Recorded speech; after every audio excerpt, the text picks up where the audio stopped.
ఇప్పుడు ఈ ధర్మశాస్త్ర బోధకులు, ఈ ఫరిసరీలు ఎప్పుడు యేసును నమ్మల.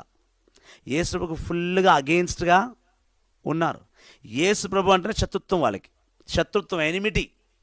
కానీ యేసు ప్రభు చనిపోతాడనే విషయం ఎంతమంది తెలుసు?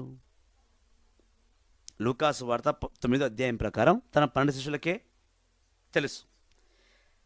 నమ్మాల్సిన శిష్యులు నమ్మి పారిపోయారు. నమ్మాల్సిన శిష్యులు నమ్మి పారిపోయారు. నమ్మను అనుకుంటున్నా యేసు ప్రభు శత్రువు అయిన పరిసర్యులు, ప్రధాన యాజకుడు ఆయన లేస్తాడు అని నమ్ముతున్నారు. అందుకే అన్నా, some times a believer will not believe God better then a enemy. కొన్నిసార్లు విశ్వాసి కూడా విశ్వాసగల మాటను నమ్మడేమో, కానీ యేసుకి శత్రుగా ఉన్నవాడు యేసు ప్రభు మాటని నమ్ముతాడు. ఇదే జరిగింది అక్కడ. ఫిలాతు దేవుని నమ్మినా, యేసు ప్రభుని ప్రధాన యాజకుడుగా అయితే యూదుల రాజు అని ఫిలాతు ప్రకటించినా కూడా యేసు ప్రభుని నమ్మని వాడు ఎవరన్నా ఉన్నారు అంటే ఈ ధర్మశాస్త్ర బోధకులు, ఈ ఫరిసయ్యులు. నమ్మనను అన్న వీరే యేసు ప్రభు మరణించిన తర్వాత తిరిగి లేస్తాడేమో. నమ్మాల్సిన శిష్యులు నమ్మలేదు, నమ్మినా దొంగలెక్క దాక్కుర్రు. నమ్మకూడని వ్యక్తులైన ప్రధాన యాజకుడు, ఫరిసయ్యులు ఫిలాతు రాజు దగ్గరికి వెళ్ళి పర్మిషన్ అడుగుతున్నారు.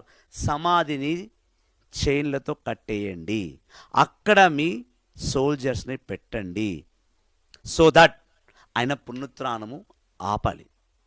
లేదా తన శిష్యులకు తెలుసు ఇతను లేస్తాడని, లేవకపోని ఆ యేసు శవాన్ని గనుక వీళ్ళు తీసుకోబోయి ఇంకెక్కడ జగన్ సమాధి చేసేసి ఆయన లేచాడు అని దొంగ ప్రచారం చేస్తే క్రైస్తవ్యం ఇంకా బలముగా పెరుగుతుంది. క్రీస్తుని అనుచరులు ఎక్కువ మంది పుడతారు. కనుక ఆ సమాధికి సీల్, ఆ సమాధి దగ్గర కాపరదారిని పెట్టు. నమ్మాల్సిన శిష్యులు నమ్మి పారిపోయారు. నమ్మనుగాక నమ్మను అని చెప్పిన